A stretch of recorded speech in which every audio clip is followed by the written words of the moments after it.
Esta é a história do dia da Rádio Observador. Inundações. Porque é que nunca aprendemos a lição?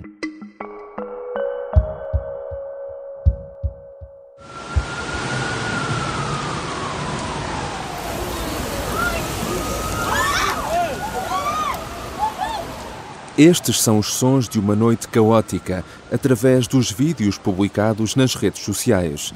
Na noite de quarta para quinta-feira da semana passada, Lisboa ficou inundada, depois de, em poucas horas, ter chovido quase 2/3 de toda a água que é suposto cair no mês de dezembro. É certo que foi um fenómeno extremo, mas, por muito que se atire a questão para as mudanças climáticas, o problema está longe de ser de agora. Estas imagens podiam ser desta semana, quando a chuva forte que caiu em pouco tempo inundou zonas como Alcântara, Campo Grande, Benfica ou Olivais.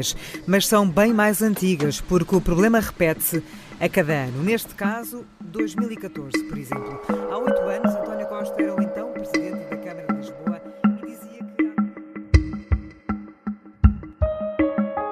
Este é um filme que já teve várias sequelas no passado e muito provavelmente vai continuar a ter no futuro.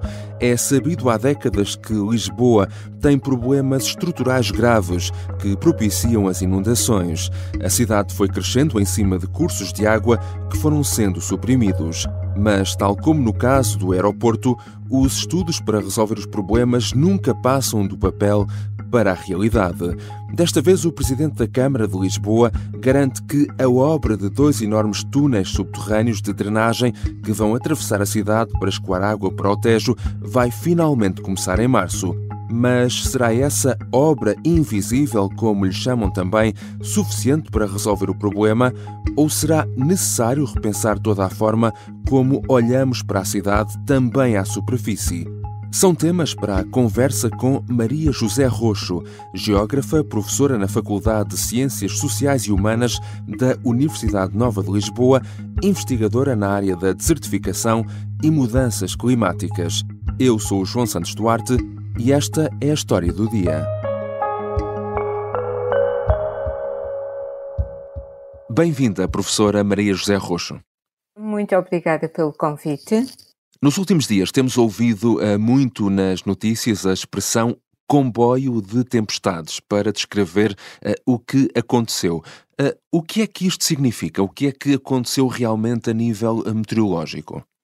Ora, o que nós tivemos foi verdadeiramente uma situação um pouco complexa do ponto de vista meteorológico, uma vez que havia uma depressão muito intensa localizada sobre o arquipélago da Madeira, e essa depressão tinha associado uma grande instabilidade. O que é que isto quer dizer? Quer dizer que havia uma probabilidade muito grande de ter sistemas com uma intensidade forte de precipitações, e isso é que implica a instabilidade, e aquilo que foi possível observar é que essa instabilidade se deslocava da Madeira para o sudoeste da Península Ibérica, e por isso é que ia atingir o sul de Portugal, e foi precisamente isso que aconteceu, foi entrar pelo Algarve e deslocar-se, obviamente, passando por Lisboa e continuando a progressão para norte. No fundo, o que acabou então por acontecer é que, de facto, choveu muito em muito pouco tempo, não é? Foi um acontecimento excepcional. É isso mesmo, porque a questão é, pode chover até a mesma quantidade, mas se for muito repartido ao longo de um dia, de 24 horas, não causa os prejuízos que causou, porque houve aqui uma concentração. E a concentração é quantidade de chuva em relação ao tempo. E isso foi o que aconteceu. Foram chuvas de enorme intensidade, porque choveu muito em pouco tempo. Fala-se muito agora na questão dos avisos que terão sido tardios. Os avisos falharam ou, para além disso, falha também a forma como as pessoas são avisadas? Estes sistemas meteorológicos são altamente dinâmicos. Então, quando eu penso que é um aviso laranja ou um aviso amarelo que passa a laranja e depois passa a vermelho, tem muito a ver com a capacidade de resposta e aquilo que se vai conseguindo ver qual é a evolução e prever essa evolução. Então, muitas vezes não é possível automaticamente dizer ou passar o aviso rapidamente de amarelo ao vermelho, porque tem que se estar a seguir esta progressão e ver como é que as coisas estão a evoluir. Eu penso que a questão é outra. A questão é, a partir do momento em que eu tenho um aviso, quer seja amarelo, quer seja laranja, quer seja vermelho, as pessoas têm que começar a terem atenção àquilo que é esse mesmo aviso. E nós estamos muito habituados, e é isso, os meios de comunicação até têm mostrado com muitas vezes, que quando há um aviso, por exemplo, de ondas muito elevadas ou com grandes ondas na costa, toda a gente vai ver, pondo-se em risco. Então, o que nós precisamos é que as pessoas tomem atenção aos avisos e que comecem a ter aquilo a que nós designamos uma cultura de segurança, uma cultura de proteção. Isto mostra aquilo que é o perigo e o desafio das nossas vidas, que são as mudanças climáticas. Nós temos que lutar todos juntos, não devemos politizar esta matéria, é uma matéria demasiado importante para o nosso futuro e todos os partidos têm de estar juntos nesta luta. Falemos então de Lisboa. O Presidente da Câmara Municipal de Lisboa, Carlos Moedas, diz que a grande culpa daquilo a que assistimos é das alterações climáticas. Ora, o certo é que, para além disso, este é também um problema crónico que se repete há anos, sempre que temos níveis de precipitação muito elevados em Lisboa. Por que é que estes problemas são recorrentes há décadas? Enfim, que falhas estruturais na cidade explicam isto? É inacreditável. Esta questão serve de bode expiatório para todas as situações que nós temos que resolver e que, obviamente, são complexas. Para explicar os problemas que tivemos com a seca, os problemas que tivemos com os incêndios, agora utilizamos para explicar os problemas que temos com uma situação que é recorrente, como muito bem diz.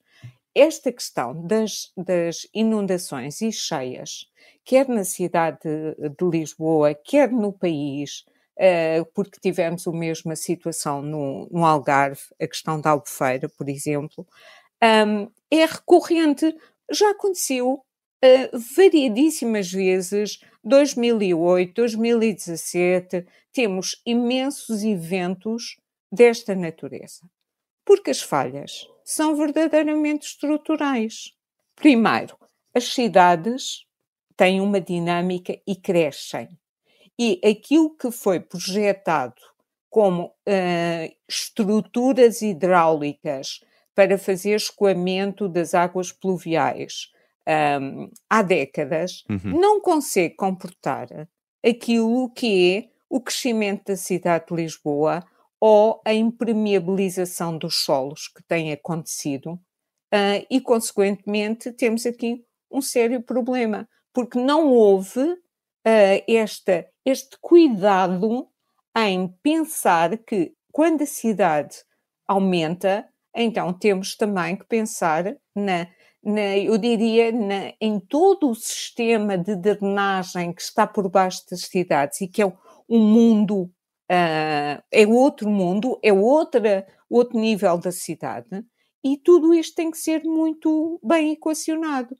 Portanto, as infraestruturas que existem não estão dimensionadas, estão mal dimensionadas, e, por outro lado, aquilo que nós assistimos na cidade de Lisboa foi retirar áreas verdes, retirar árvores, acabar com espaços verdes para pôr outras infraestruturas. E nós temos que pensar que, ao retirar espaços verdes, ao retirar área de solo, estamos também a contribuir para maximizar o escoamento superficial e não permitir que as águas da chuva penetrem para o interior, para o solo, para os aquíferos e, forçosamente, estamos a desperdiçar um recurso.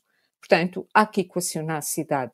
A cidade tem que ser pensada de outra forma. Já voltamos à conversa com Maria José Roxo, geógrafa e investigadora na área da desertificação e mudanças climáticas. Vamos falar de possíveis soluções para o problema de Lisboa, perceber se o que está previsto é suficiente ou se deveriam ser equacionadas outras medidas. Num mundo em que uns rezam a Jesus, outros a Maomé, e há até os que veem em Buda o verdadeiro guia. E depois há quem não acredita em nada. Será que a religião ainda serve para alguma coisa? O jesuíta Francisco Mota vai responder a esta pergunta no novo curso da Academia Observador. Inscreva-se. Academia Observador. Grandes cursos a pequenos preços.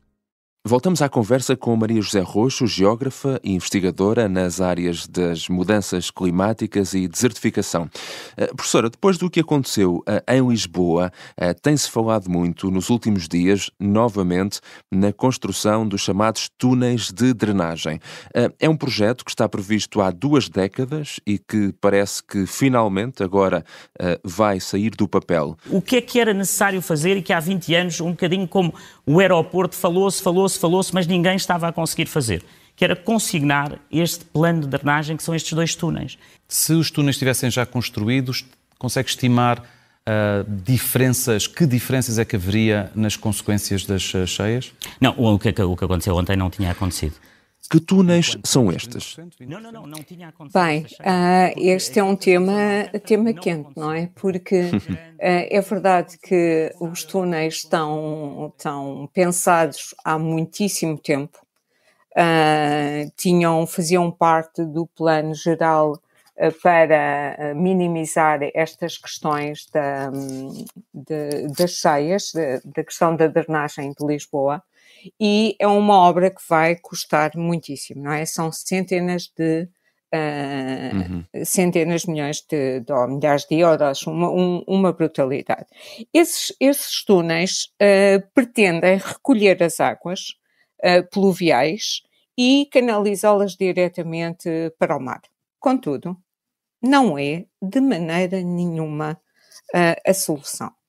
Ou seja, ela pode fazer parte da solução, esta questão dos túneis, mas há muito mais a fazer. E este muito mais a fazer é construir verdadeiramente uma cidade resiliente àquilo que são a mudança climática. E passa por exemplo, por haver bacias de armazenamento desta água da chuva. São bacias, quando eu digo isto, são áreas que podem acumular essa água, que depois podem ser utilizadas até para, no futuro, para áreas de lazer, porque são pontos de água, são pontos importantes mesmo durante o verão, modificam e ajudam no clima das cidades, e essas bacias de recepção das águas da chuva e de armazenamento serão um complemento importante também a ter. Mas há muito mais a fazer. Há a preservação e termos mais áreas verdes, e estão-se a destruir, como eu já mencionei, mas, por exemplo, há projetos muito interessantes em outras cidades da Europa, que eu tenho uma fila de árvores, ao mesmo tempo tenho sarjetas contínuas, que são sumidores de água da chuva, que estão canalizadas para o interior e que minimizam grande parte este problema. Qual é o problema da cidade de Lisboa? O problema da cidade de Lisboa é que tem uma morfologia, portanto, nós temos 7 colinas, como toda a gente diz, temos áreas muito elevadas e áreas muito baixas a nível do mar. E, consequentemente, aquilo que temos que pensar, e gosto muito de dar esta imagem, é, imaginem que todas as ruas e todas as avenidas da cidade de Lisboa são cursos de água.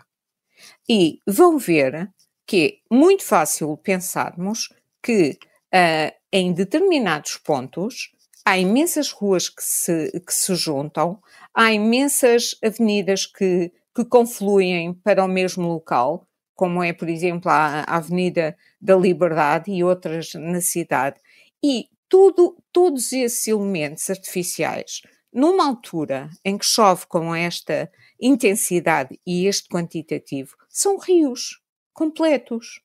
Então, quando nós pensamos como é que podemos minimizar, temos que ter nesses pontos de confluência sumidouros com uma grande capacidade. Ou pelo menos, se temos um aviso laranja e se passamos a vermelho, automaticamente encerrar a possibilidade de se chegar a esses pontos, como são, por exemplo, os túneis. De resto, a própria cidade, para as pessoas perceberem, embora isto seja falado há anos, foi construída em cima de ribeiros, não é? Que foram suprimidos. Isso mesmo. Eu lembro-me daquele caso em Campolide, onde um autocarro entrou, colapsou e parte do autocarro entrou para um buraco gigantesco. Simplesmente é fácil perceber. O rio que estava a passar por baixo colapsou, fez colapsar aquilo que estava por cima e, portanto, o autocarro enfiou-se nesse buraco. Porque o interessante é pensarmos que nós temos um sistema de drenagem por baixo das cidades, que é parte da vida das cidades e que é muitíssimo importante, e que esse sistema tem que ser cuidado e pensado, e não é agora. Todas estas situações devem ser antecipadas. E essa antecipação implica ter noção de gestão e ter noção de estratégia, porque eu não vou limpar as sarjetas agora. Eu tinha que estar a limpar as sarjetas desde setembro, onde eu fiz uma fotografia que coloquei para os meus alunos verem, onde nas sarjetas até estava a nascer vegetação. Portanto, não eram limpas há décadas. Isso não pode acontecer. Agora, se eu tenho um aviso desta natureza, a primeira coisa que os municípios têm que fazer é ir limpar os pontos críticos automaticamente. Isso não há o mínimo de dúvida. Professora, de resto, há anos que avisa para estas questões, tal como muitos outros especialistas. Sente que, de facto, não são ouvidos, ou seja, o poder político faz orelhas mocas muitas vezes àquilo que são estes alertas, e só quando algo excepcional acontece é que, de repente, todos nós, até os jornalistas, não é, vão ouvir os especialistas sobre isto? Não, isso é uma verdade. E isso é muitíssimo preocupante, até porque temos aqui um contrassenso, que é, nós passamos o tempo a falar sobre estes assuntos, a dizer atenção ao ordenamento do território, até porque esta questão das inundações, nós falamos muito sobre Lisboa, mas a área metropolitana de Lisboa teve outros acontecimentos, como deslizamentos de terras, a queda de blocos, pronto, uma série de outros problemas inerentes às chuvas, e o país inteiro sofreu dessas consequências e vai sofrer, não é? E nós passamos o tempo a dizer isto, até porque os políticos depois têm uma coisa brilhante, que é criar grupos de trabalho. Ora, vamos lá criar um grupo de trabalho da seca. Ora, vamos lá criar o grupo de trabalho para ver o que é que aconteceu agora com este fenómeno climático extremo. E depois nada acontece, não é? E é como se os políticos ficassem tranquilos do ponto de vista pessoal e mental, dizer, pronto, foi criado um grupo de trabalho, tudo bem. E depois os resultados desse grupo de trabalho, como foi também o dos incêndios, não têm expressão territorial, porque o planeamento e ordenamento do território continua a ser problemático, ineficiente e a causar sérios problemas para o futuro, porque estas chuvas tiveram consequências gravíssimas. Não só tivemos as inundações, como causaram erosão de solos verdadeiramente grave esse material foi para dentro das barragens que já estavam assoreadas, e nós continuamos eu nem sei como dizer, nesta inércia, no fundo, de andarmos sempre a falar nas coisas. Agora vamos falar de tudo isto uns dias, depois limpa-se, depois, se não acontecer mais nada, não vamos falar e voltamos a falar quando acontecer qualquer coisa. E não pode ser. Tem que ser contínuo, as pessoas têm que perceber que há uma mudança, têm que ter cultura de segurança e não arranjar a toda a hora bodes expiatórios, nem entrar nesta polémica entre quem falhou, foi a Proteção Civil, foi o IPMA, foram os bombeiros. Não adianta nada. Adianta é atuar e fazer obra pensada e bem planeada, que é aquilo que raramente acontece. Obrigado, professora Maria José Roxo. Nada, eu é que agradeço.